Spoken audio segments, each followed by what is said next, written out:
de amigos. É o que a Rede Amigo Espírita deseja conquistar em seu canal no YouTube. E você, amigo espírita, pode ajudar. Convide 5 amigos para se inscreverem em nosso canal e ligarem o sino de alerta. Além de atingir a meta de 1 milhão de amigos, todos serão sempre avisados de novos vídeos e transmissões ao vivo no YouTube. Acesse agora raitv.com.br. Rede Amigo Espírita, divulgando, instruindo e unificando.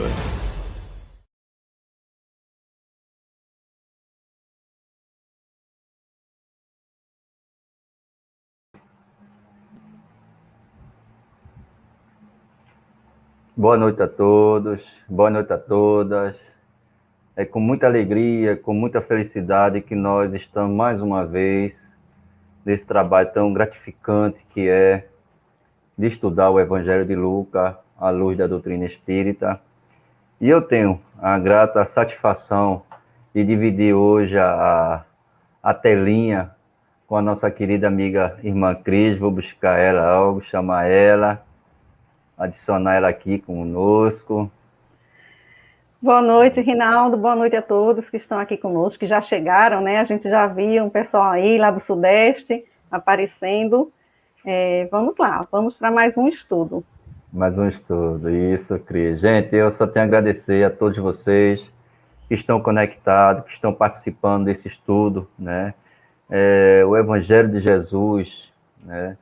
Tocando muitos corações, muitos amigos e irmãos, principalmente. E eu quero agradecer do fundo do meu coração a esse parceirão, a Rede Amigo Espírita TV, que tem dado esse apoio maravilhoso a todos nós, de podermos divulgar o estudo do NEP Haroldo Honório de Abreu. Né? A Cris é do NEP Honório de Abreu, é também o NEP da FEP e do NEAN, né, Cris? Do Alta de Souza. Do Alto de Souza. Todos em Recife. Todos em Recife.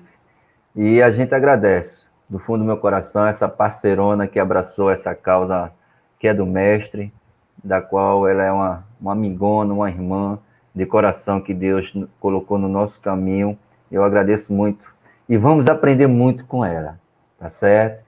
Nesse exato momento, vamos estarmos com o alto, nos conectarmos com a espiritualidade amiga, nos conectarmos a Jesus, nos conectarmos a Honório de Abreu, para que ele possa inspirar nossa irmã Cris e ela possa trazer algo que vai tocar muito em nossos corações. Eu acredito e tenho certeza que todos e todas que estão e que vão acompanhar o estudo de hoje, e todos eles não serão as mesmas pessoas depois de acompanhar esse estudo edificante. Vamos agora conectarmos a Deus, a Jesus. Jesus, Mestre Divino Amado, aqui estamos, Senhor, a te agradecer por mais esse momento. Agradecer aos mensageiros de luz. Agradecer ao benfeitor espiritual Honório de Abreu, que ele possa inspirar a nossa irmã Cris, que ele possa envolvê-la junto a seus benfeitores espirituais. Peço também, Rabino, que possa ao encontro de todos que se encontram nos hospitais, nas maternidades, nos pronto-socorro, enfim, em todos os lugares onde existe o pranto e a dor. Ilumina a nossa irmã Olívia e sua mãe. E a tantos outros companheiros que passam por momentos dificílimos, Senhor, de perda de ente querido, que eles possam sentir envolvido no teu eterno amor, Mestre. Que as bênçãos divinas do Mestre Jesus recaiam sobre os nossos corações, os corações da humanidade, hoje, amanhã e para todo sempre. Vamos trabalhar?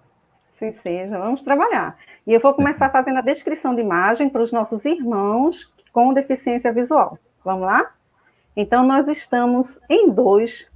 À sua esquerda, nós temos o nosso querido Rinaldo Soares. Ele é um homem moreno, de óculos, está com uma camisa branca. Atrás dele tem uma parede com uma estante com livros. Esse é o cenário.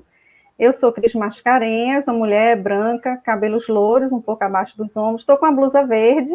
Atrás de mim tem uma parede lilás com um quadro de mandala. É isso.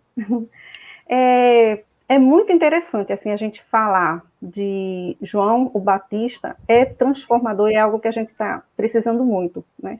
Essa perícope, esse capítulo, só tem em Lucas, né?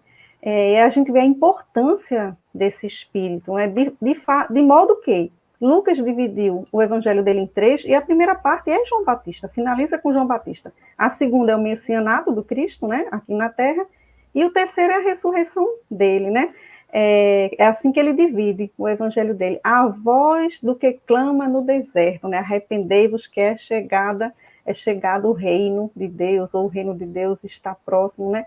Então a gente vê logo de cara a mensagem dele completamente conectada com a mensagem central do Cristo, né? Ele como o precursor. E aí a gente agradece muito o fato da gente ter, né, a parte de João Batista, tão importante, um espírito de uma força enorme, a Maria de Nazaré, porque foi com ela que Lucas pegou as informações da infância dele, aquelas mais para trás, e Lucas traz com detalhes. A gente vai ver nessa perícope. Pode projetar aí a perícope, que aí, como a gente faz no NEP, né, Rinaldo? Eu vou pedir para você fazer a leitura da perícope para a gente se aproximar do texto e depois a gente vai destrinchando. A gente vai versículo a versículo. Tá bom para você assim? Tá ótimo. Vamos lá? Então, vamos lá. Anúncio do nascimento de João Batista. Lucas, capítulo 1, versículos de 5 a 25. E Lucas inicia. Existiu no tempo de Herodes, rei da Judéia, um sacerdote chamado Zacarias, da ordem de Abias, e cuja mulher era das filhas de Arão. E seu nome era Isabel. E era ambos justos perante Deus, andando sem repreensão em todos os mandamentos e preceitos do Senhor. E não tinha filhos, porque Isabel era estéril, e ambos eram avançadas em idade. E aconteceu que, exercendo ele o sacerdócio diante de Deus, na ordem da sua turma, segundo o costume sacerdotal, coube-lhe em sorte entrar no templo do Senhor para oferecer o incenso.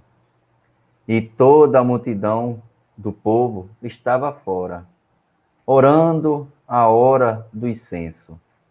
E o anjo do Senhor lhe apareceu, posto em pé, à direita do altar do incenso. E Zacarias, vendo-o, turbou-se e caiu temor sobre ele. Mas o anjo lhe disse: Zacarias, não temas, porque a tua oração foi ouvida. E Isabel, tua mulher, dará à luz um filho, e lhes porás o nome de João. E terás prazer e alegria, e muitos se alegrarão no seu nascimento. Porque será grande diante do Senhor, e não beberá vinho, nem bebida forte, e será cheio do Espírito Santo, já desde o ventre de sua mãe. E converterá muitos dos filhos de Israel ao Senhor, seu Deus. Irá adiante dele no espírito e virtude de Elias, para converter os corações dos pais aos filhos, e os rebeldes à prudência do justo, com o fim de preparar ao Senhor o povo bem disposto. Disse então Zacarias ao anjo: Como saberei isto? Pois eu já sou velho, e minha mulher avançada em idade. E respondendo o anjo, disse-lhe: Eu sou Gabriel, que assisto diante de Deus, e fui enviado a falar-te e dar-te esta alegria, alegres novas. E eis que ficarás mudo e não poderás falar até o dia em que estas coisas aconteçam, porquanto não creste nas minhas palavras, que a seu tempo se hão de cumprir. E o povo estava esperando a Zacarias, e maravilhava-se de que tanto se demorasse no templo. E saindo ele, não lhes podia falar. E entenderam que tinha tido uma visão no templo. E falava por acenos, e ficou mudo. E sucedeu que, terminados os dias do seu ministério, voltou para a sua casa. E depois daqueles dias, Isabel, sua mulher, concebeu e por cinco meses se ocultou, dizendo: Assim me fez o Senhor, nos dias em que atentou em mim para destruir o meu opróbio entre os homens. Que lindo, que lindo. Muito Que obrigada pela maravilhoso. leitura. É emocionante, é muito lindo isso, né? A gente nem vai entrar em João Batista, na realidade, porque eu vou deixar para o meu amigo, porque vai ter o nascimento dele ainda mais para frente, né? Então, eu vou fazer um resgatezinho ao contrário. Mas vamos lá, vamos como o NEP, versículo a versículo, né? Só dá uma olhadinha aqui, né? Cadê os nossos amigos? Olga, né? Boa noite. Olha só, a Rede Amiga Espírita aqui conversando com a gente, dando as boas-vindas, Rosana Torres, Cátia Gomes, do NEPFEP, que vai estar aqui em algum dia, Mônica, Aldinha do NEPFEP também, Marta, Jailson Costa, Emanuel Silvestre, já por aqui. Já estou aqui com Jesus Kardec, NEP Regeneração, FEP, Uniluz, ele participa de tudo, Alta de Souza, ele colocou todo mundo. Marta Alves, muito bom. Olha, Lucenira, o N Barros, que legal, muita gente aqui, os amigos, né? Fátima Soares, Fran, maravilha, Conceição, gente, muito obrigada. Vamos ajudando ainda, vamos completando, viu, o que vocês acharem. Maravilha, Conceição, Perguntando. gente, muito obrigada. Eu acho que precisa fechar teu microfone, tá dando um retorno para mim, viu? Isso.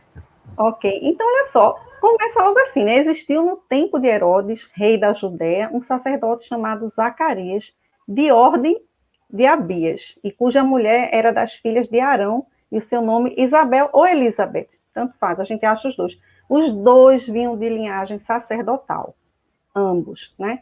Elizabeth, quem era a prima de Maria de Nazaré, e Zacarias era um sacerdote que ele tinha um significado, ele era mais racional. O nome dele, Zacarias, quer dizer, o sacerdote quer dizer que se dedica a Deus, né? Mas ele se dedicava de uma maneira mais intelectual, mais racional. E Elizabeth era mais intuição, né? Então é bom a gente ter esse contextozinho, porque mais na frente a gente vai entender por quê, né? E aí diz que ambos eram justos perante Deus, né? Andando sem repreensão e em todos os mandamentos e preceitos do Senhor. Aqui nós vemos que se agirem de maneira muito correta, muito reta mesmo, mas também porque andavam sobre esses preceitos, e desde criança, né? Então, eles eram observadores da Torá, que a Torá, né, não são leis, são os ensinamentos, é um guia prático para os judeus, né? Tem 613 ensinamentos, metade, não faça isso, não faça aquilo, e metade, faça isso, faça aquilo, né? E a Torá, ela compreende desde a história da criação do mundo até a entrada do povo judeu em Israel, né? Então, vamos lá. Diz que ele estava E não tinham filhos, né? Porque Isabel era estéril, ok? E ambos eram em idade avançada. E aconteceu que, exercendo ele o sacerdócio de Deus, na ordem da sua turma, o que é isso? Existia uma escala. A ordem que ele fazia parte, né, que era de Abias, é porque eles dividiam para que tivessem turnos para atender o templo, para todos os serviços, desde o menor até o maior serviço. Eram 24 turnos. Então, no mês, cada ordem ia 2 vezes. E era uma novela. Porque para ele ir para o templo trabalhar o sacerdote, e o levita também, o levita era o assistente do sacerdote, para eles irem trabalhar, eles passavam por um ritual muito longo, eram 7 dias.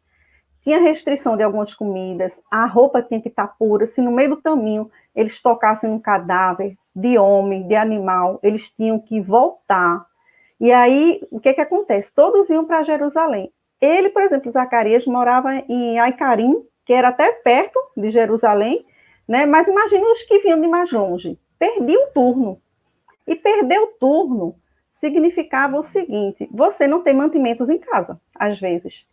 Porque era feito, os sacrifícios eram feitos, o sangue, né, era ofertado, e eles traziam as carnes para casa. Então, era um problema. Então, a gente imagina até, naquela parábola, que só tem em Lucas também, do bom samaritano, Rinaldo, o sufoco daquele sacerdote e do levita de não querer parar era muito por conta disso também. Ele ia perder o turno, ele ia ter que fazer tudo de novo, né? Dentro daquele egoísmo, né, que tinha, ele não foi capaz de abdicar disso, né? É muito por conta disso também.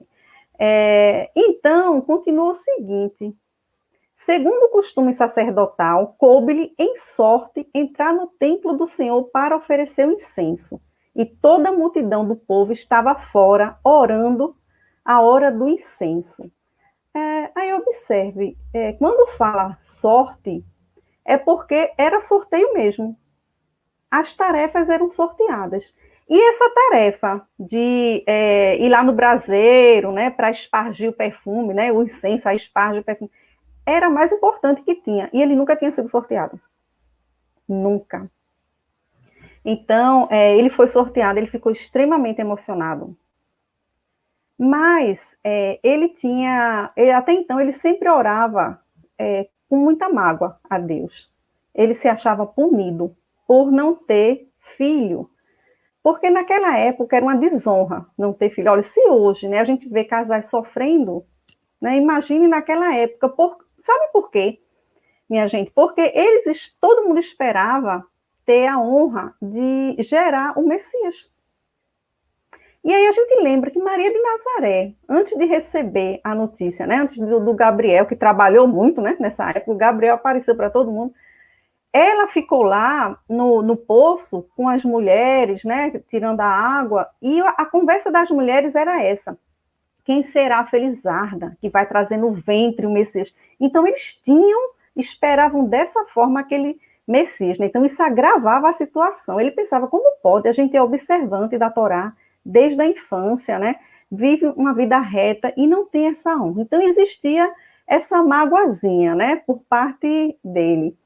Mas aí, naquele dia, especialmente por conta, né, dele ter sido sorteado, quando ele vai fazer a oblação, que é a oferta, ele faz uma prece resignada. Ele fala para Deus o seguinte: que ele e a esposa, Isabel, estão resignados por conta da provação. Ele entende agora que é uma provação, que está provando a fé deles. E não entende como um castigo mais, como uma punição, né? De tão alegre que ele fica, acho que isso mexeu com ele. E aí, na oração, ele lá, concentrado, quando vai espargindo, o povo do lado de fora, o povo do lado de fora é o seguinte: essa atividade era tão importante que os outros sacerdotes e os levitas ficavam do lado de fora orando, enquanto estava fazendo essa questão do braseiro, porque tem que manter sempre aceso, né? E, assim, no templo, na parte de fora, né, que as mulheres ficavam em outra parte, elas ficavam lá orando também, naquele momento. Olha como era importante, né? Então, quando ele está lá, todo emocionado, aí a gente vai ver, ó, e o anjo do Senhor lhe apareceu, posto em pé, à direita do altar do incenso. Olha os detalhes que Lucas traz, né? Apesar de ser grego, mas ele pegou em fontes seguras. E Zacarias, vendo, turbou-se, né? Se agitou, e caiu temor sobre ele, o que é normal, né? Seria normal de qualquer pessoa. O Djalma Margolo, que escreveu o livro Quando o Amor Veio à Terra, ele disse que aquele espírito, né, que o anjo era um espírito superior, que aquele espírito era de cor violeta e se materializou para ele, né? E a gente conhece ele com o nome de Gabriel, né? Que Gabriel é o mensageiro, no grego é o mensageiro, né? Que anunciou a vinda de Jesus. Mas aí continua, mas o anjo lhe disse, Zacarias, não temas, porque a tua oração foi ouvida. Isabel, tua mulher, dará à luz um filho e porás o nome de João. Mais ou menos assim, naquele momento, Maria de Nazaré também recebe o anúncio, né, da vinda do Cristo, que iria gerar o Cristo, né? Olha a Elizabeth Moura aqui, dando boa noite. E aí o que é que Maria de Nazaré faz? Ela está aqui no norte, em Nazaré, na Galiléia, ela faz uma viagem de uns 150 quilômetros, vai lá no sul, perto de Jerusalém, em Aicarim, né, que é um vilarejo ali nos arredores, e ela vai visitar a prima, porque já tinha recebido o anúncio, e o anjo já tinha dito para ela que Isabel estaria grávida já, né, e saiu um pouquinho depois dessa parte do anúncio de João Batista. Então, imagine, na época não existia o WhatsApp, Maria de Nazaré tem uma característica sempre de se calar. Sempre a gente escuta no Evangelho assim, e Maria guardou para si, guardou para o seu coração, né? Então, nem José sabe do anúncio que ela tinha recebido, e ela vai em busca da prima, né? Quando chega lá, mais para frente, que Isabel já está grávida, né? Quando ela chega na sala, Isabel diz que o filho, João, se estremece na barriga dela. E Isabel recebe ela dessa maneira, mediunizada. Bendita és tu entre as mulheres, e bendito é o fruto do teu ventre. De onde me vem que a mãe do meu Senhor me visite? Como que ele diz assim, a que devo essa honra, né? Pois quando a tua saudação chegou aos meus ouvidos, a criança estremeceu de alegria no meu ventre. Feliz aquela que creu, o que lhe foi dito por parte do Senhor, porque será cumprido, né? Então, aí a gente vê o quê? Tem muita mediunidade na Bíblia, né, Rinaldo? Como diz muito o professor Severino Celestino, né? Muita. Isso é um fato, né? É um fato que a gente vê, né, Cris? Porque a gente sempre diz, mediunidade é uma predisposição orgânica, como diz Kardec, e está desde o primeiro homem que habitou a Terra, né? Porque essa comunicação, ela vem. E como você foi muito feliz ao dizer a importância desse espírito chamado Gabriel, a missão que ele recebeu do Mestre para trazer desde o Antigo Testamento até o Novo Testamento uma ordem de vinda, de importância, de crescimento, e principalmente de anunciação acerca daqueles que seriam os organizadores, né? Principalmente, você vai falar isso aí de Isaías, de como esse espírito, Jesus vai até dizer que nascido de mulher é o maior, mas no mundo espiritual é o menor. Exatamente. E eu não sei se você vai tocar nesse assunto, mas na transfiguração, por que não apareceu João Batista? Isso, vou tocar. A gente vai ver. Vamos lá, vamos seguir. Vamos lá que tá bonito, tá legal, né? O pessoal tá aqui dando boa noite, ainda não se manifestaram, não estão interagindo ainda, não. Então, a gente já observa aí o quê? O menino, dentro da barriga de Isabel, ele se estremece porque ele sente a presença de Maria, já gerando Jesus, da própria Mãe Santíssima, porque se tratava de uma família espiritual. Houve uma missão, o messianato de Jesus, e vários espíritos que vieram juntos em missão, para que fosse possível, para que houvesse uma ambiência mínima para o Cristo poder vir, crescer, né, e fazer o seu messianato.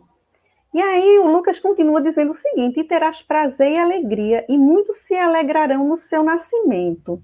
Isso aqui é interessante, porque eles estavam esperando muito realmente o nascimento do menino, porque como aconteceu isso dentro do templo, quando o anjo apareceu, ele ficou mudo e surdo também. E pela demora que ele ficou lá dentro, todos ficaram pensando, tem alguma coisa estranha acontecendo. Eles já esperavam essas coisas, já estavam acostumados. já sabiam que algo diferente ia acontecer e começaram a prestar atenção. O que é que esse menino tem de especial? Começaram a esperar o menino, né, que sabia que vinha alguma coisa diferente por aí, né? Mas aí vamos seguindo. Porque ele será grande diante do Senhor, né? Isso o anjo explicando para ele. Porque será grande diante do Senhor, não beberá vinho, nem bebida forte, isso está lá no Antigo Testamento. E será cheio do Espírito Santo, já desde o ventre de sua mãe. Olha aí, mais uma vez tocando na reencarnação. Era um ser que já era evoluído, né? Ele tinha aquela questão da encarnação anterior, mas ele já estava bem avançado, né? Esse termo aí, cheio do Espírito Santo, é porque já era um espírito evoluído.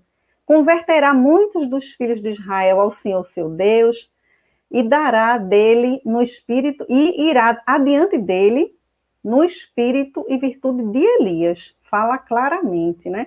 Para converter os corações dos pais aos filhos, e os rebeldes à prudência dos justos, com o fim de preparar ao Senhor um povo bem disposto. Ou seja, ele não iria só anunciar. Olha, a gente lê que João Batista, ele andava por aquele deserto, nas estradas, que ele tinha um magnetismo, que ele tinha um carisma, que todo mundo parava. Arrependei-vos e todo mundo parava mesmo. E é tanto que ele tinha os discípulos dele, né? E as pessoas seguiam e se batizavam, porque ele não só anunciou, ele promoveu isso através das falas dele, as famílias se reconciliarem, as pessoas, ele promovia a transformação moral, porque já tinha sido instruído pelo pai, Zacarias, em sonho, que o batizado não era simplesmente se molhar e ser perdoado sem reparar, requeria a transformação moral. Olha como a gente deturpou depois o sentido de batizado, né? Então, João Batista, nesse caso, seria o quê? O advento de Elias. De novo, a gente já tinha tido o advento de Elias e agora o advento de João Batista, o mesmo espírito. O que é advento? Aparecimento, chegada de alguém ou algo, aquilo que começa ou se institui, né? É bom a gente ver bem direitinho essas palavras, né? E aí, quem era Elias, né? Todo mundo lembra dos 450 sacerdotes de Baal, mais 400 de Aserá, lá no rio Quinzon, né? Que ficou banhado de sangue. Olha só, o motivo dele era nobre, era bom, porque aqueles sacerdotes, o rei, adoravam vários deuses, com letra minúscula, né? Então ele queria justamente trazer a questão do Deus único, do monoteísmo, mas ele usou de força, de exagero, né? Naquele ímpeto, lembra muito Saulo, né? Naquele exagero. Saulo conhecia a Torá, ele seguia, ele era obediente a Moisés, mas sem o limite, né? Faltava o amor que o Cristo vai trazer mais na frente, né? Qual o objetivo da mudez de Zacarias, comunicada por Gabriel no assunto da vinda de João Batista? Ótimo, Augusto Castro. A gente pensa o quê? Que o Gabriel está fazendo a maldade, né? Olha que o Gabriel se enfezou e agora vai deixar ele mudo, coitado, até o menino nascer. É um castigo. Não, o Espírito Superior não castiga, Deus não castiga, Jesus não castiga. Era muito normal naquela época. O que acontece um pouquinho antes aí? O Zacarias, ele pede uma prova, ele duvida. Sim, mas como vai ser isso se minha esposa é estéril, nós já somos velhos? Isso era uma coisa normal. No Antigo Testamento, a vários profetas eram dadas provas. Então, o que ele deu foi uma prova de que aquilo ali era sério. O que ele deu foi um aspecto maravilhoso ao povo, porque ele ficou surdo e mudo de repente, e na hora do nascimento ele volta a falar para haver um recolhimento espiritual dele, porque a esposa também, quando fica grávida, se recolhe 5 meses, fica em casa louvando a Deus e orando, e ele sem poder falar. Isso mandou os dois, a pandemia, mandou os dois para dentro de casa, mandou os dois para se recolherem e ficarem num estado de conexão direta com Deus, enquanto vinha esse ser tão iluminado. Então, foram 2 propósitos aí. Um da prova, para ele mesmo, de que o Gabriel estava falando sério, né? E acontece aquilo. E aí essa prova serviu tanto para despertar o interesse do povo, que entendeu logo, opa, vem alguma coisa extraordinária aí. E também para eles se recolherem. Viu, Augusto? Foi isso. Mas vamos lá, vamos seguindo. Bom, então, quem é Elias? Elias foi o maior profeta, era tipo Moisés, a importância dele. E Elias é uma chave, é o que decifra a vinda do Messias. Elias era tão interessante que ele anuncia o Messias também, e ele anuncia a própria vinda. Ele diz que vem. Então, o que é que acontece? Aquele povo todo lá, 300, 400 anos de escravidão, esperando o Messias, que Elias dizia que era o libertador, era quem ia libertar dos pecados da gente, né? Dos erros da gente, do alvo, que a gente erra. Não das mãos do algoz. Era essa a questão, não de Roma, não era isso. Mas ele, além de dizer isso, ele dizia que ele mesmo ia voltar antes desse Messias. Olha a cabeça daquele povo naquela época. Se hoje a gente ainda não entende, aquele povo pensou que ele vinha com a mesma face, com o mesmo corpo. Porque os judeus, eles acreditavam em reencarnação, mas mais no sentido de ressurreição, como Lázaro. Eles achavam que viria da mesma forma. Não é isso? Pensei que tu queria falar, Rinaldo, já ia parar. Então, eles ficaram com isso na cabeça, esperando Elias voltar. Então, Elias era a chave. Quando Elias voltasse, o Messias vinha. Era assim que eles iam saber que o Jesus iria chegar, né? Então, no Antigo Testamento, a gente vê lá, ó, em Malaquias, ele anunciando a sua volta, viu? É no capítulo 3, versículo 23 a 24. Lá em Isaías, também, lá no Antigo Testamento, no 43, Isaías fala de uma voz que clama do deserto, que era já exatamente onde ele ficava, pelo deserto, né? Para preparar os caminhos do Senhor e tornar retas suas veredas, ou seja, ele seria o precursor. Elias também passou 40 dias no deserto. Era muito comum, né? Muito comum, que significa o recolhimento, a reflexão, né? A gente também precisa ter esses desertos, né? Então, continua o Lucas. Deus irá adiante dele no espírito e virtude de Elias. Esse versículozinho, eu queria dizer justamente isso. João Batista veio com características de Elias.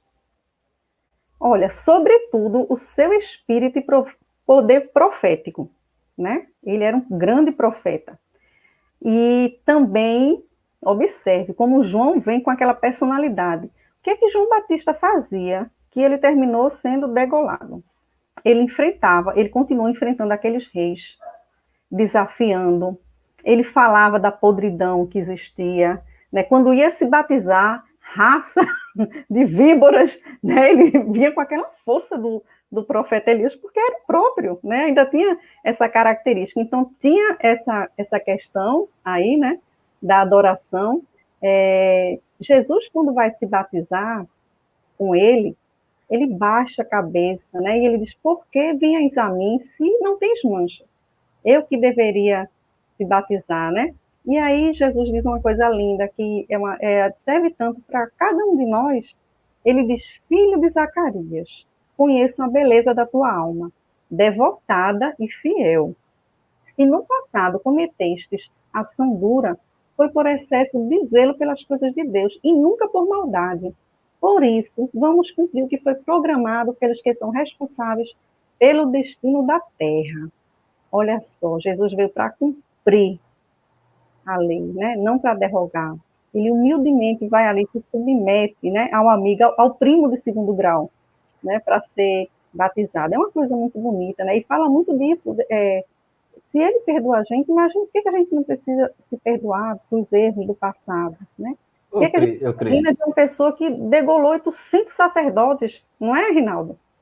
Ô, Cris, eu fico imaginando, o que é que você poderia, não sei se você pensa dessa mesma forma, já que Elias, né, ele usou com essa rigidez normal do homem, da sua época, né, como você descreveu aí, esse grande profeta, né, esse homem que fez milagres, entre aspas, de tal forma que era um médio de efeito físico que fez o que fez ali para provar que realmente existe um único Deus.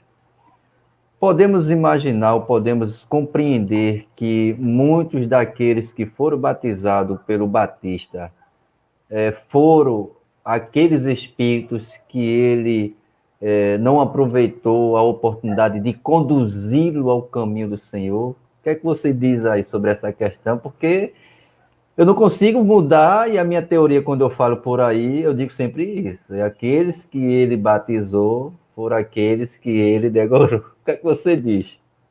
A gente tem que reparar, ninguém vai cruzar o nosso caminho se não tiver um motivo, né? Só essa frase de Chico, né? De Chico Xavier que disse isso, já justifica, com certeza. A gente tem que se reconciliar com todos, né? De preferência na própria encarnação, não adiar, né? Enquanto tiver, como recomenda Jesus, a gente já fazer as pazes, porque a gente nunca vai fugir da justiça divina. E a gente sempre vai ser um amigo daquele que era nosso inimigo. Nós sempre vamos ser, porque a partir do momento que a gente entende, que a gente compreende, a gente sabe os motivos do outro, a gente se reconcilia, vai naturalmente ser um afeto.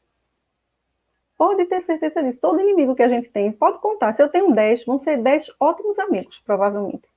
Né? Então, tinha que haver essa reconciliação, né? Essa dedicação. E aí e dentro disso, uma multidão cobre, o amor cobre uma multidão de pecados. A gente vê o quê? Ele só tinha uma cabeça, né? Ele matou 800, mas a dele só tinha uma. Por quê? Porque ele fez o bem. Ele já foi reparando. É aquela coisa, né? Nem toda prova é expiação. Toda expiação é uma prova. Mas nem toda prova é expiação. Né? Ele já vinha ali resgatando, avançando, né? Se melhorando, reparando, recebendo, quem sabe, aqueles que ele, né, sacrificou ali, abençoando. Olha que coisa bonita, né? Que encontros, são encontros, né? Muito bem lembrado, Rinaldo, viu esse ponto? Eu não tinha colocado aqui para comentar, não, e é muito bonito isso, né? E aí tem uma segunda coisa também. Ele aponta uma coisa igual ao Elias, João. A fé, a segurança que ele tinha na proteção divina, nos cuidados de Deus, né? Que Deus não abandona a criação. Então, a gente lembra também de Jesus. Olha como o Antigo Testamento conversa com o Novo Testamento e conversa com a doutrina espírita. Tem amor em todos, por mais que algumas pessoas não saibam, tem amor em todos, porque as leis de Deus são imutáveis, as dos homens é que vão mudando, né? Então, e aí o que é que acontece? Jesus, quando estava se despedindo de Maria, para ir para o messianato dele, para a vida pública, que ela fica ali, né, para ver se ele não vai, é uma conversa muito bonita que eles têm. Por final, que ela viu que não tinha jeito, aí ela vê que ele não está levando nada. Aí ela diz, meu filho, você não está levando roupa, comida, dinheiro. Aí ele diz, minha mãe, a cada dia o seu problema. Meu Pai, que está nos céus, proverá todas as coisas. Olha a confiança. E aí ele sai com uma legião de anjos, cantando hinos, que ela não vê com os olhos materiais, seguro, nas mãos de Deus, né? Então, esses profetas tinham essa característica. Não só Elias, na realidade. Os profetas tinham essa característica mesmo, né? E, por último, a outra característica é porque realmente, né, a maneira como ele se vestia, os pelos, a roupa de pelo de camelo, né? Aquele cinturão, que eu acho que aquele cinturão era o alforge, que o alforge, até Champlain, ele explica, era um porta-nique, uma sacola de mendigo, que hoje os judeus eles usam assim como uma bolsa na transversal, né? E que também servia para levar provisões quando viajava. E os pastores usavam esse alforge, né?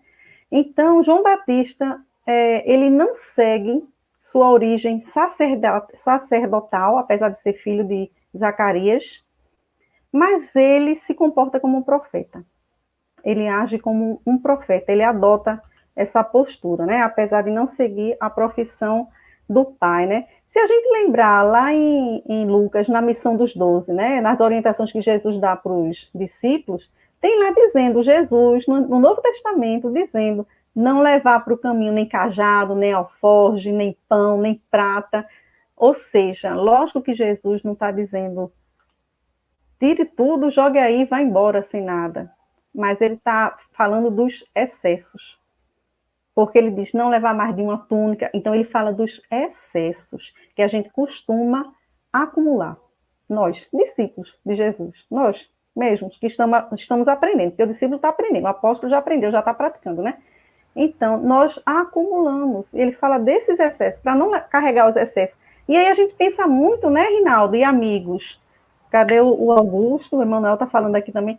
A gente pode lembrar dos excessos morais. O que é que a gente carrega muito? Mágoa, rancor, inveja. Né? Cadê aqui? Fátima, Cris, capítulo 1:20. Zacarias fica mudo, incapaz de falar. Isso, mudo e surdo, né? Porque quando o menino nasce, que Isabel quer colocar o nome de João, não tem João na família, aí as pessoas não querem aceitar, eles fazem gestos para ele entender. Aí ele pede o papiro e escreve. O nome dele é João, né? Como vocês veem a afinidade de Jesus com João Batista? Olha que lindo. Ô, Cris, dentro dessa reflexão da Fátima, vou fugir um pouquinho, a gente traz essa reflexão da pandemia. O que é que essa pandemia está me trazendo de reflexão como pessoa, como ser humano? Porque a gente já passou tanto século de reencarnação, podemos nos considerarmos nós somos entre eles os fariseus da época, renegando Cristo, João Batista falando do único Deus daquela época, e a gente renegando, e a gente está, às vezes, relutando essa aceitação, a gente, às vezes, reluta o Evangelho do Cristo, e aí vem não o Gabriel para fazer com que a gente se cale, mas que nos traz uma reflexão. Como é que eu estou com o outro? Como você me disse aí, esses excessos morais. O que é que eu posso fazer para ajudar, né? Sair dessa... Continue. Os meninos estão falando aqui, o Augusto Castro, Paulo mostra bem o exemplo dos excessos das viagens que fez no deserto. Exatamente, né? Ele se recolhe, fica ali, vai ser tecelão, olha, volta porque eu trabalho, ajuda a gente a organizar as ideias, vai fazer um trabalho simples. Isso tem um efeito psicológico, né? O Jorge Claber, como vocês veem a afinidade de Jesus com João Batista? Obrigada. Olha, Jesus chega a dizer o que Rinaldo estava falando aqui para a gente, ele diz que dos nascidos de mulher, ou seja, dos encarnados, João é o maior, João Batista, ele era o mais evoluído de todos. É tanto que ele vem com a missão de preparar o caminho para Jesus. Imagina a afinidade. Todos esses que estavam muito próximos de Jesus eram uma afinidade muito grande. Como é que um espírito vai abrigar no ventre o Cristo de Deus, se não houver uma afinidade até fluídica enorme? Olha, João Batista se estremece, bebezinho na barriga da mãe, quando Maria se aproxima. Espíritos amigos, né? Espíritos companheiros, espíritos com missões em conjunto para a implantação do reino de Deus. Família espiritual, viu? É uma família espiritual, né? Cris. Vamos lá, deixa eu ver se tem mais. Emmanuel está dizendo, graças a Deus que tem a reencarnação. Então, né, Emmanuel, ainda bem, é o perdão de Deus, a reencarnação. Né? O verdadeiro perdão é a oportunidade. Aí a gente lembra aqueles irmãos que vão presos porque, né, cometeram algum erro com a sociedade, cumprem a pena, estão justificados perante a sociedade, né, já estão zerados, saem, ninguém dá um emprego. Ele foi perdoado? Não. Não foi, ele continua marginalizado. Não é? Então, o perdão é a oportunidade, o perdão verdadeiro, né? Cris, olha só, diga, pode falar. A Nina Leide Souza, ela diz o seguinte, não tem relatos de convivência de João com os pais. e sendo primo de Jesus Cristo. Tem relatos de convivência entre eles quando criança? Muito interessante nessa Tem. pergunta. Dina Leide Souza, olha, é tão bom falar de João Batista. Eu admiro tanto esse espírito, um espírito forte, né? Que faz. Tem sim. Eu não queria falar, não, porque vai vir mais lá na frente, eu vou dar spoiler, mas eu vou só falar uma coisinha para você. Você pode pegar o livro Boa Nova, e lá no Boa Nova tem uma passagem linda. Maria de Nazaré é visitada pela prima Isabel. Os menininhos, já uma idadezinha, que são amigos, conversam, sobem ao monte. Aí eles ficam tão próximos, assim, do local onde poderia... Do final, né, do monte, que elas vão, assim, devagar, sem querer assustar, com medo que eles caiam. E elas dizem, falando deles, né, como eles eram parecidos, ambos sempre muito, Cris, assim, focados. Diga. Olha aí. Olha aí, Cicleide já está dizendo aí, ó, disse até o capítulo, Jesus e o precursor. Obrigada, Cicleide. Isso é que é bom, isso é NEP. Vamos lá, vamos em frente, vão ajudando aí, gente. E aí, esses dois, elas conversam sobre eles, né? E ela diz assim, que Jesus aponta como se fosse um general, assim, mostrando para João, como diz assim, ó, vai por aqui, vai por ali, faz assim. Quando eles descem, aí Isabel diz assim, Jesus, você não quer ir com a gente? Passar uns dias lá de férias, né? Os primos para brincarem. Jesus, muito sério, diz: é preciso que João vá primeiro. Olha, é preciso que João vá primeiro. É preciso que João vá à frente dele. E é preciso que João morra antes dele. Né? Então, só um spoilerzinho, viu? Vou passar em frente para não entrar no assunto do amigo. Não sei nem quem é que vai falar essa parte. Então, olha a pergunta. Cris, a pergunta afoita de Emanuel. Emanuel é fogo. Como pode um espírito que degolou centenas de pessoas numa encarnação ser um espírito evoluído na outra? Emanuel, quando a gente vai... Ele sabe, ele está dizendo isso para provocar. Eu conheço essa figura, no meu eleitorado, eu conheço. Quando a gente vai já reparando o que a gente fez, a gente já está saldando nossos débitos.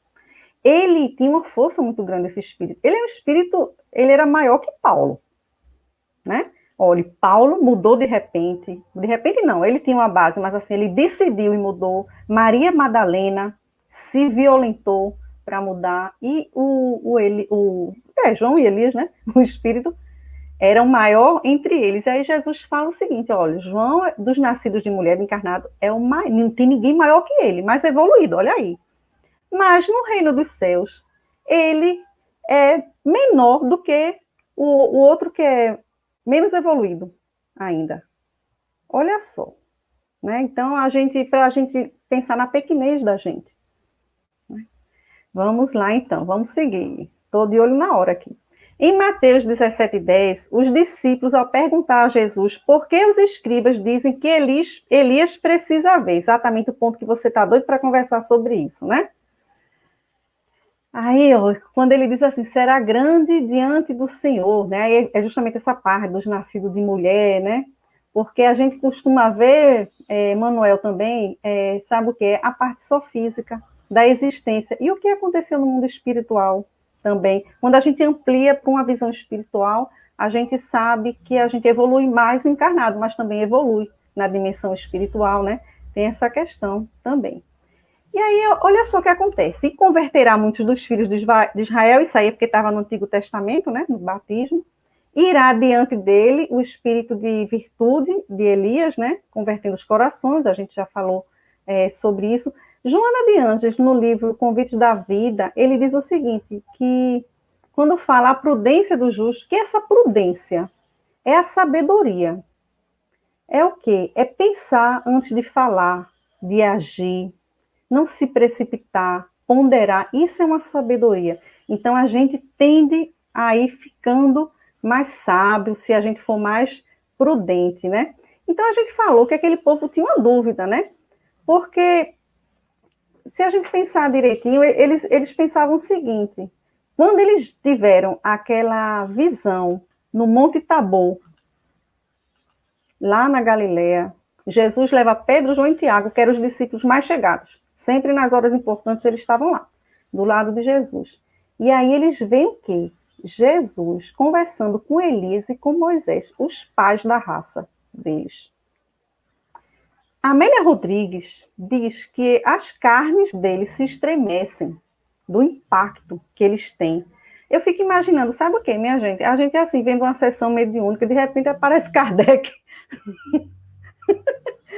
Jesus, a gente olha assim. Então, a proporção era essa, assim, né? O impacto desses discípulos.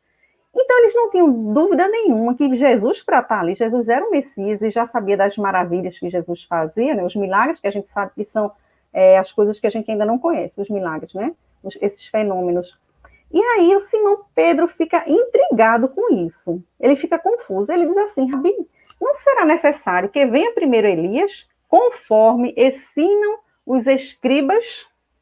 Aí Jesus diz: sim, o Elias que havia de vir, olha, o Elias que havia de vir já veio, passado. Mas não o reconheceram, fazendo experimentar tudo quanto quiseram. Assim também padecerá o Filho do Homem, falando dele mesmo, né? Aqueles discípulos não entendiam por que ele já tinha vindo e não tinham convocado todo mundo às armas. Olha o pensamento, o tipo de libertação, né? Porque, pois, dizem os escribas ser primeiro que vem antes Elias. Ele ainda insiste na pergunta, né? E aí Jesus disse: é certo que Elias tem de vir, aí agora falando no futuro, e que restabelecerá as coisas. Mas eu vos declaro que Elias já veio, passado, e eles não o reconheceram. Antes o trataram como lhes aprouve. E assim que farão morrer o Filho do Homem. Fala de novo, né? Então os discípulos compreenderam que ele falava de João Batista. Tá? Lá em Mateus capítulo 17, dos versículos 10 a 13. Observem, nesse momento João já tinha morrido. Ele já tinha sido assassinado por Herodes, rei da Judéia, né? E o Pastorino, ele faz até uma relação assim, a Judéia, porque Herodes era um déspota, a Judéia tem esse significado, né? Era uma oposição com a Galileia, que a Galileia era o significado do louvor a Yahvé, né? Aquela oposição dos dois, né? E aí Jesus vai enviar um outro consolador, diz em João 14. Elias terá de vir para restaurar tudo. Futuro, ele está falando. Ensinará coisas e relembrará o que não foi dito. Isso é João que fala. Aí eu vou fazer aqui um parêntese, porque alguns exegetas atuais, né, contemporâneos nossos, dizem o seguinte, explicam da seguinte forma: se João já estava morto naquele momento do Monte Tabor, Jesus chama ele o tempo todo de Elias, não chama de João, né? Tanto se refere ao passado e ao futuro como Elias. Então, Elias já veio e Elias virá, e ele já estava morto. Então, alguns exegetas, por conta disso, entendem que o espírito de verdade é João Batista. Não estou dando nenhuma informação, estou assim, ressaltando aqui que é uma tese que defende, apenas isso. Ô, Cris, e conversando com alguns companheiros espírita e tem umas deixas na revista Espírita, não propriamente dito, na questão lá na revista de 1868, dos Messias. Mas aí a ideia mais ou menos se aproxima nisso aí de que você está falando. A primeiro momento, a gente vai ter uma percepção da assertiva no capítulo 6 do Evangelho, o Cristo Consolador, né? Eu que vim, né, fiz desgarrar de Israel, preparar o caminho, aquela coisa toda, mais ou menos subtende que seja ou Jesus ou o profeta, né, que veio preparar aquele caminho. E esse exegese, ele já tem essa meia concepção, e aí a gente podemos dizer que entre ele tem alguns espíritas que já estão dando uma spoiler nessa questão, porque Isso. realmente requer muito estudo. E o que você trouxe é muito interessante, porque o ano passado a gente já vinha mais ou menos ensaiando um estudo dentro dessa pesquisa, dessa perspectiva de pensamento aí de que o Espírito da Verdade poderia ser, não propriamente dito, a gente não vai afirmar, porque não caímos no campo da pesquisa ainda do estudo, mas de que seria o João Batista, né? O Elias, né? Isso, exatamente.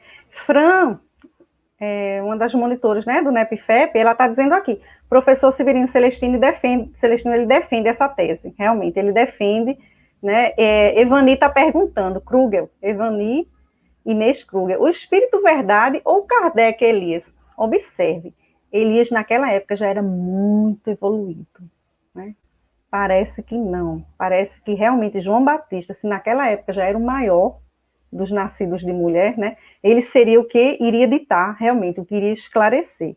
Aparentemente, a gente está aqui, né, discutindo o sexo dos anjos, viu, Evani?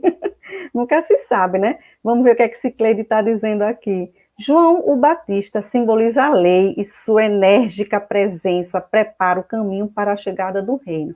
Enérgica mesmo. Perdeu a cabeça por conta disso, né? Mas um espírito forte, corajoso, defensor, né, do Deus dele, fiel ao Deus dele. É uma coisa incrível, né? Daniel César, João Batista foi mentor de Allan Kardec. Informação consta na revista espiritual. Olha aí, tá vendo? Envolvido com certeza estava, não é, Daniel? Com certeza. Isso a gente não duvida. Vamos lá, que tá bom. Fátima está dizendo, isso aí, Fran, é isso mesmo. Então, a gente vê Jesus falando aí, mais uma vez, explicitamente, claramente, de reencarnação no Monte Tabor.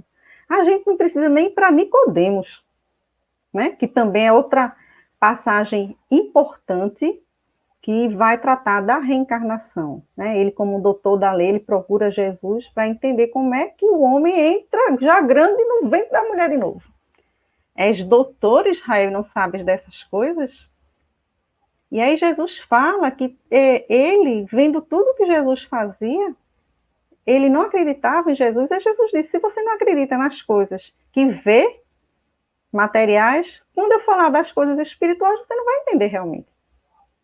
Né? A visão material, que nós ainda temos. Nós não estamos falando mal deles, não, porque nós somos eles, né? Provavelmente. Se ainda estamos aqui, fomos eles. Muitos. Você falou aí de Nicodemos, me fez lembrar, será que é a reencarnação de Zacarias para duvidar? Porque realmente os fariseus, como você bem trouxe aí, eles tinham essas discussões, né?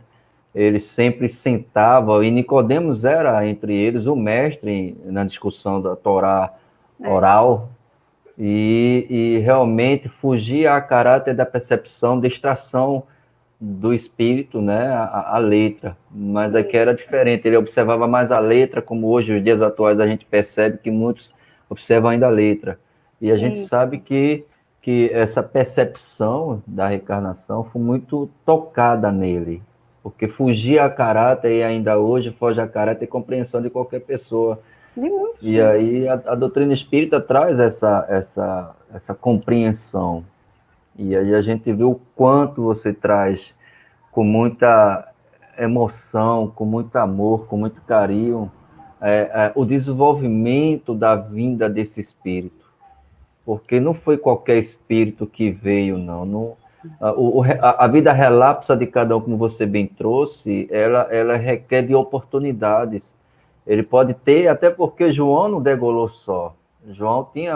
O Elias tinha os seus seguidores, tem aquelas pessoas que acreditavam nele, mas ainda tinha suas dificuldades morais.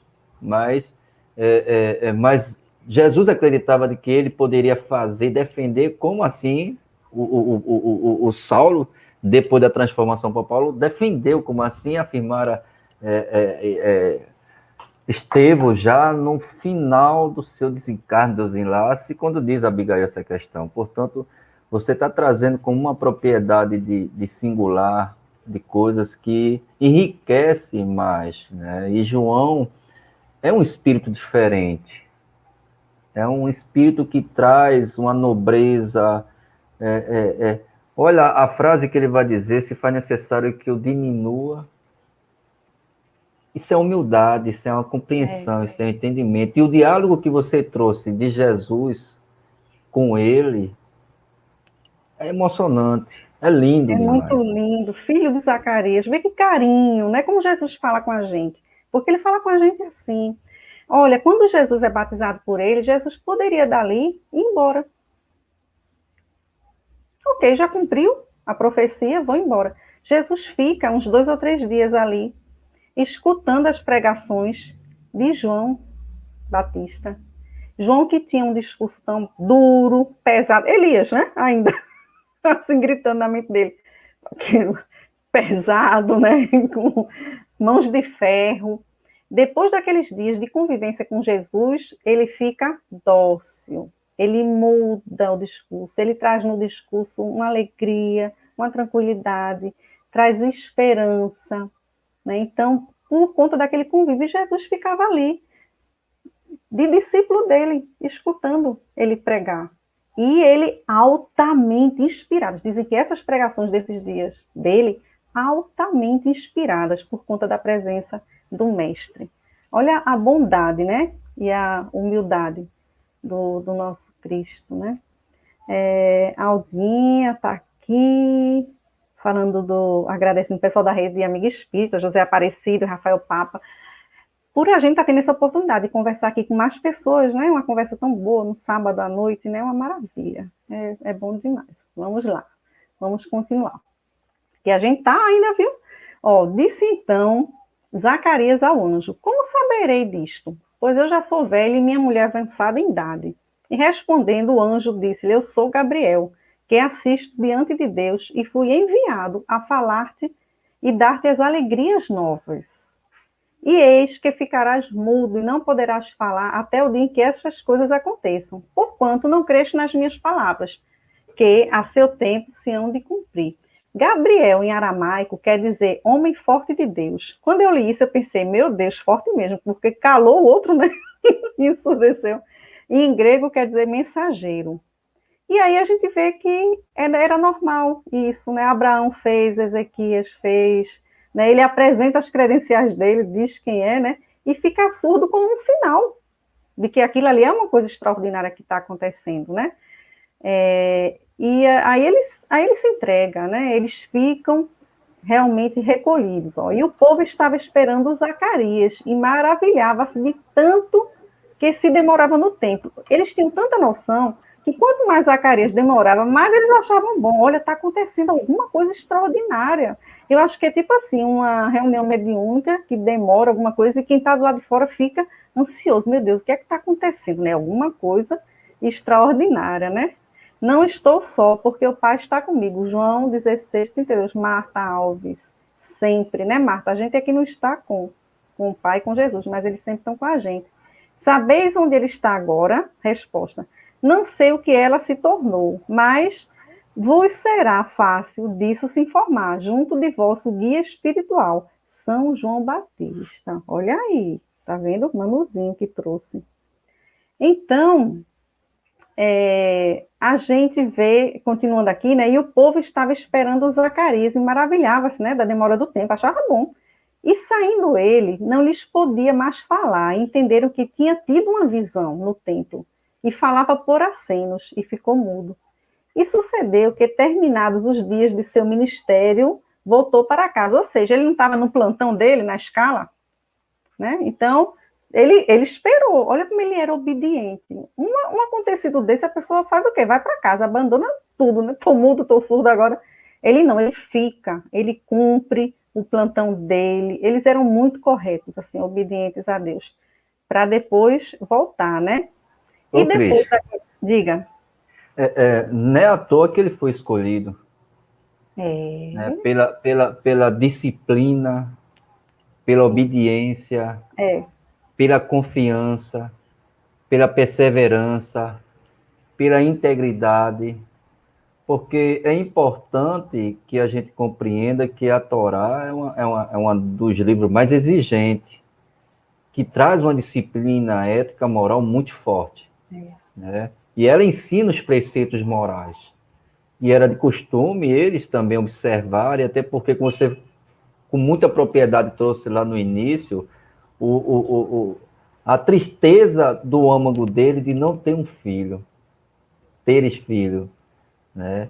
E aí coube a eles a oração e o cumprimento, porque às vezes quando a gente pede tanto a Deus a espiritualidade, a gente não consegue um objetivo, a gente chuta o pau da barraca. E não é por caminho é esse, né? Eu acho que você vai também discorrer essas questões aí mais na frente. Vou deixar para você. Olha, e você sabe que a Torá era tão assim prática que essa questão do sorteio estava na Torá. Era uma lei mosaica o sorteio, a forma como era sorteado, né? Agora a gente sabe também que nos templos, né, no templo lá, alguns serviços gerais, assim, físicos, né, eram delegados a mulheres, os menos importantes, né? As mulheres que faziam esse serviço. Bom, e aí, depois daqueles dias, Isabel, sua mulher, concebeu e por 5 meses se ocultou. Eles ficaram recolhidos em oração, né? A mudez também teve esse significado, teve esse objetivo dele se introspectar. Aí imagina, você vai receber um espírito como João Batista. Aí eu fico lembrando muito, as pessoas que trabalham em reuniões mediúnicas, elas se poupam muito. Olha o sacrifício, a renúncia, a abnegação para servir a Deus que você precisa. Elas deixam de ir para bares, deixam de beber, né? Ou reduz bastante, significativamente. Então, deixam muitos prazeres. A gente, às vezes, um lugar que é muito promíscuo, né? Já não frequenta mais, algumas pessoas já evita pensamentos. Então, olha a importância da disciplina e de você se resguardar em prol de um ideal. O ideal está maior do que a pessoa, né? Então, eles eram assim, todos eles, né? A Maria de Nazaré, quando recebeu a notícia, ela não compreendeu ali como é que seria aquilo, porque realmente ela não tinha deitado com nenhum homem e tal, mas ela diz, eis aqui a serva do Senhor, seja feita a vossa vontade. Olha, se hoje é difícil a gente dar uma notícia dessa para os pais, olha, eu estou grávida, não sei nem de quem. Imagine, dar uma notícia dessa. Imagine há 2000 anos atrás que ela ia morrer por lapidação, apedrejada, se por um acaso José não fosse outro espírito evoluído, digno, nobre, que nunca duvidou dela, que recebeu ela, que apenas também não entendia como é que aquilo ali ia acontecer. Né? Era isso a questão. Então, aí continua aqui ainda, viu? Aí o último versículo que eu vi que alguém colocou aí até. Não vi quem foi, alguém já colocou. Olha, Armando, assim procedeu comigo o Senhor nos dias em que viu com bons olhos afastar a reprovação, o opróbrio, né? No original está até o opróbrio, que era minha entre as pessoas. Então, a desonra de não ter o filho, né? O castigo que eles achavam. Então, a partir dali, eles estavam, como o anjo Gabriel disse, eu venho trazer a alegria, a boa nova para eles, a felicidade. E aí, alguém falou aí, acho que é Augusto, que gostou porque trouxe pastorino, vou trazer um pouquinho mais de pastorino, viu? Lembra no início que a gente disse que Isabel significava a intuição, e o Zacarias a parte intelectual, a razão. E aí Pastorino faz uma interpretação muito bonita disso, né? Ele diz o seguinte, que eles passaram esse tempo porque é preciso haver um equilíbrio entre o intelecto e a questão moral. Então, quando eles conseguiram esse equilíbrio, aí eles conseguiram dar frutos. E fala muito para a gente justamente da gente conseguir alcançar esse equilíbrio, a evolução intelectual que a gente vem antes, depois vem a evolução moral, para a gente conseguir dar frutos, para a gente conseguir as alegrias da boa nova, é preciso, né? Então, e para isso é preciso um tempo. É preciso realmente, de todo jeito, o amadurecimento, né? E aí fala muito da gente, quando está em provação, não ter paciência. Né? A gente, cadê, Augusto? A mudez, surdez de Zacarias assimila a cegueira de Saulo, nossa incapacidade humana de lidar com os ensinamentos divinos tão pontuais. Saulo ficou cego para olhar para dentro também. É o deserto dele. O deserto de Saulo é ficar cego. O deserto da gente hoje é a pandemia. É o deserto, né? Está mandando a gente para dentro. O que é arrependimento? A tradução de arrependimento, voltar para dentro. É isso. O João Batista, ele sonhou com Zacarias. Zacarias, na realidade, se apresentou para ele quando ele estava acordando de manhã e disse, é isso mesmo, João, porque João tinha sonhado que era Elias. O Messias já está na terra e já é hora de começar o seu messianato, para o qual você tanto se esforçou, tanto se preparou durante esse tempo. Chegado o momento. E ele é tão preciso, Zacarias, que ele diz até que ele vai morrer decolado. Ele diz para o filho. Olha que espírito forte, João Batista. Conviveu com isso, esperando essa hora, né? E aí o Zacarias explica muito bem para ele o que é o batismo. Ele diz, você vai deitar na água, deitar tem um significado, tradução no hebraico, de morrer. E depois levanta. Levanta tem o significado de ressuscitar. Como quem diz, morre o homem velho, nasce um homem novo. Como é que morre o homem velho e nasce um homem novo? Se você não só se arrependeu, mas se você mudou. Aí nasce outro. Então, batismo, a pessoa tem que ter transformação moral, senão não é batismo. Isso está lá desde do Novo Testamento, lá no iniciozinho, explicando isso. Olha só, no Velho Testamento também, no Antigo, não vamos dizer velho não, né? Ninguém merece essa palavra velho. Mas na primeira aliança, ou no que a gente fala, como a gente falou, primeira aliança, ou primeira revelação, né? E as três se conversam. Uma coisa que eu queria dizer também, para provar que sempre estão nas três, né, revelações, Kardec diz no Pentateuco que é melhor a gente negar 10 verdades do que aceitar uma mentira, uma inverdade. Então não tem nada demais Zacarias ter duvidado. Ele, né? O que orienta a gente a fazer? Olha, essa mensagem aí que está chegando, faz sentido? Não faz. Não importa nem quem está assinando. Está de acordo com o Pentateuco de Kardec ou está contra? É como a gente verifica, né? João vai dizer, né? Não acreditei em todos os espíritos, mas provar e ver e observar se ele vem de Deus. Né? Veja a observação que o João faz, que Kardec pontua lá. Né? E aí, o que você traz é importante porque é natural que a idade avançada de Zacarias e um homem maduro, sábio, né? Um homem já com uma experiência vasta, ele pudesse duvidar, porque até então nenhum fenômeno tinha acontecido desse para ele.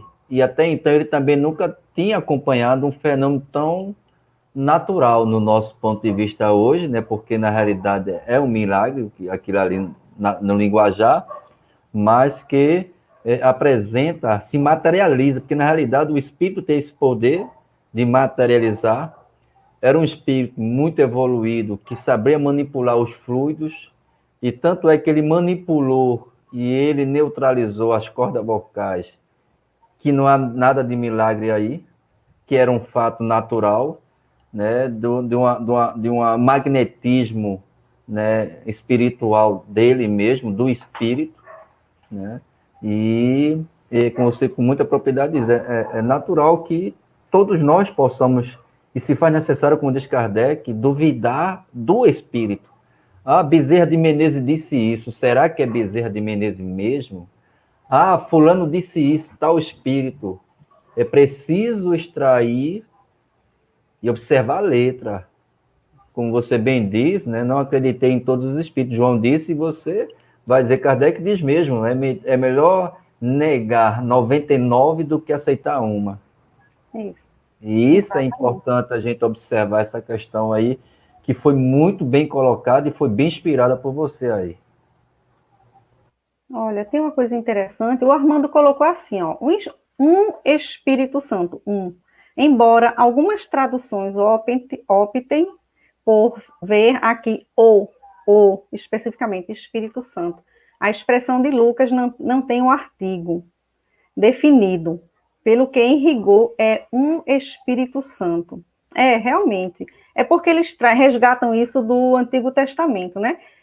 Pai, Deus, Filho, Jesus. E Espírito Santo, para nós espíritas, são todos os espíritos colaboradores da obra do Cristo, já evoluídos, né? É um conjunto, na realidade.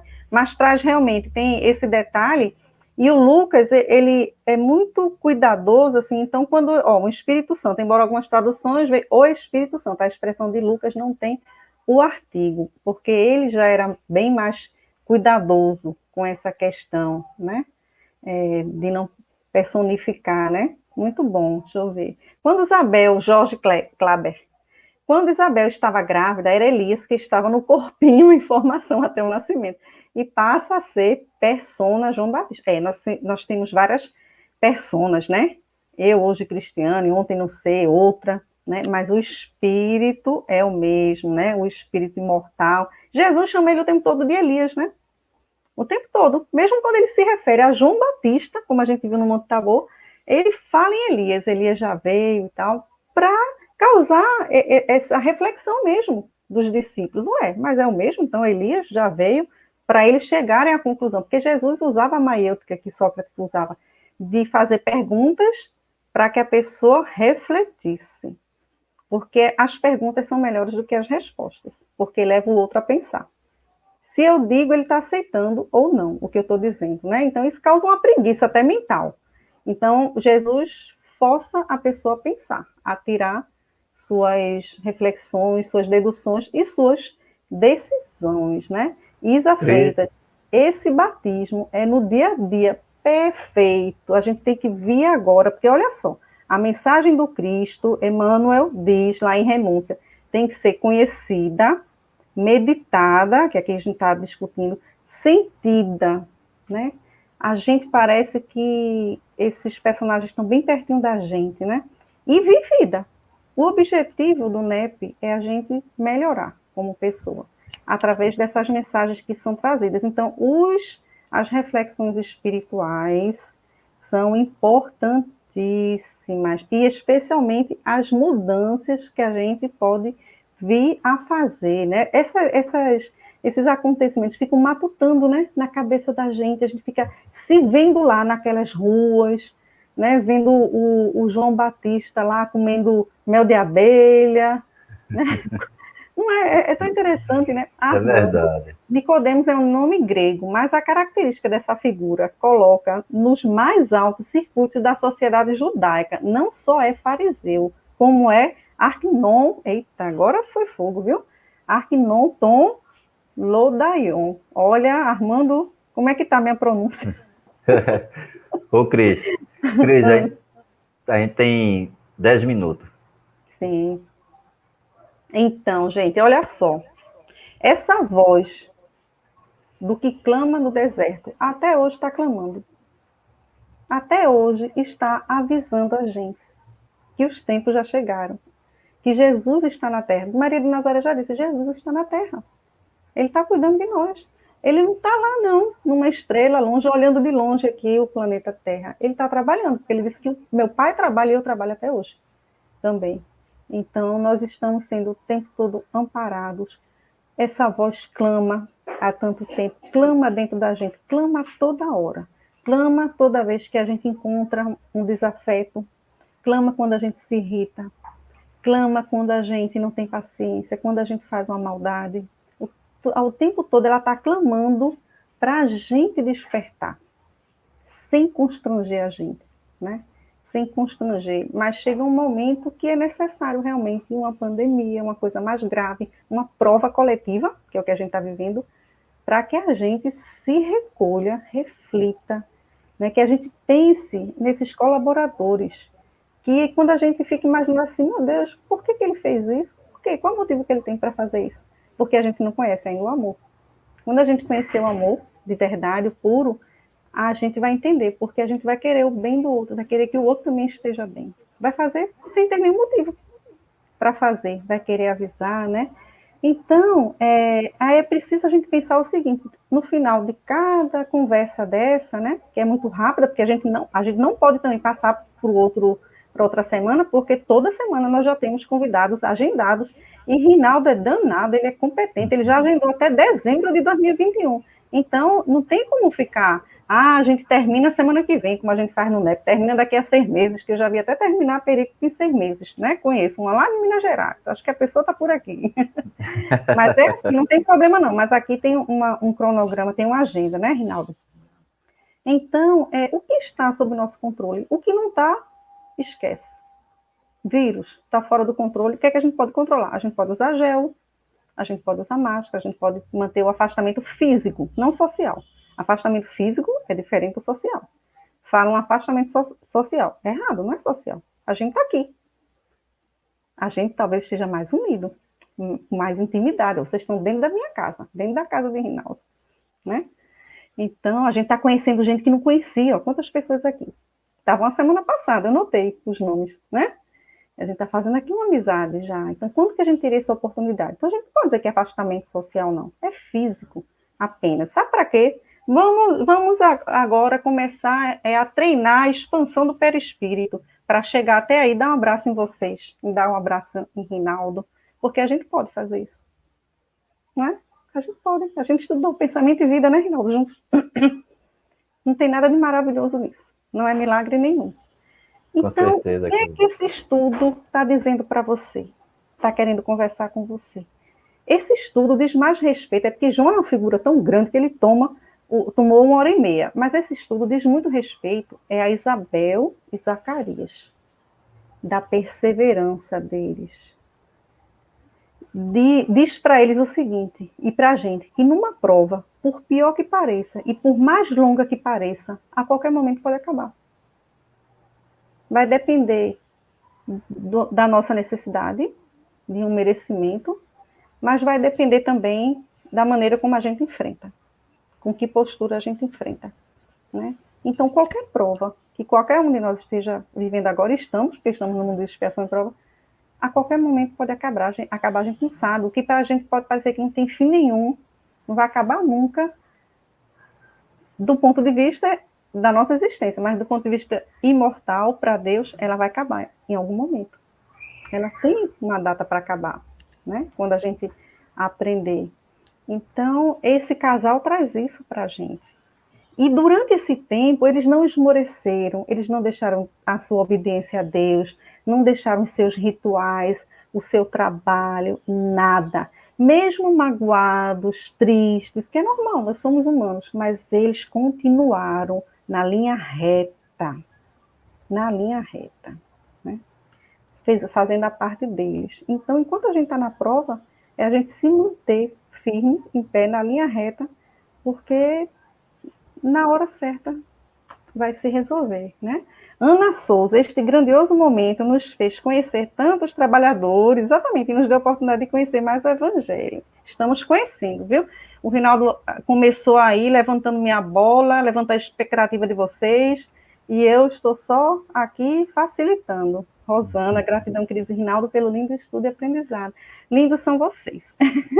Eu vou já agradecer aqui, me despedindo, para deixar o Rinaldo finalizar o trabalho, né? Fazer os comentários dele também. Agradecer aos nossos amigos que estiveram aqui conosco, participando, os que estavam caladinhos também, os que estavam perguntando. Cada um participa da maneira que gosta, né? Não tem problema nenhum. Fiquem com Deus. Semana que vem tem Vitor Abranches de São Paulo aqui com a gente, né, Rinaldo? Olha aí, Sudeste vai ser... Daqui a pouco a gente vai colocar, daqui a pouco a gente vai colocar aí o comentário dele aí, o cartaz dele, e nós só temos a agradecer a você, Cris, pela dedicação, pelo carinho, pelo amor, por tudo que você sempre tem ofertado, não só nos estudos de hoje, mas a gente sempre, quando pode, lhe acompanha, porque a gente vê muito amor, muito carinho, muita devoção. Eu acho que a gente precisa fazer isso, a gente precisa levar o amor do Cristo aos corações, primeiro dos nossos, sentir com você. A gente precisa entender, sentir e vivenciar, né? Conhecer o Evangelho do Cristo, como diz Emmanuel lá em Alcione. E a gente vê esse singular nesse estudo do NEP, que é o que a gente levanta a bandeira.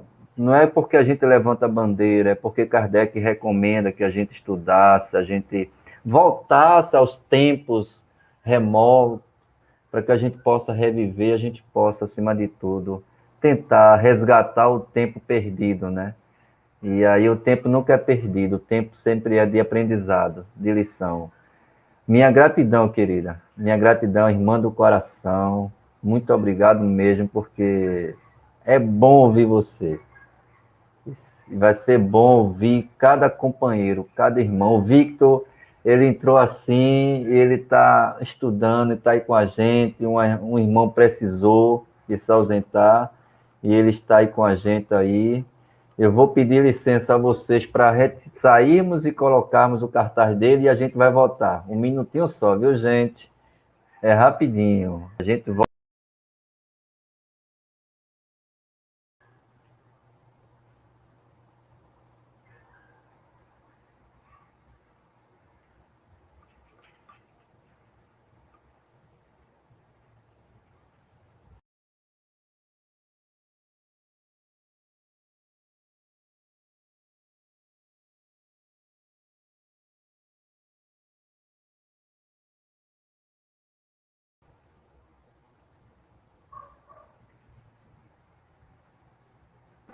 E aí a gente conta com vocês novamente para estar aqui conosco. Cris, mais uma vez, quer fazer alguma consideração final?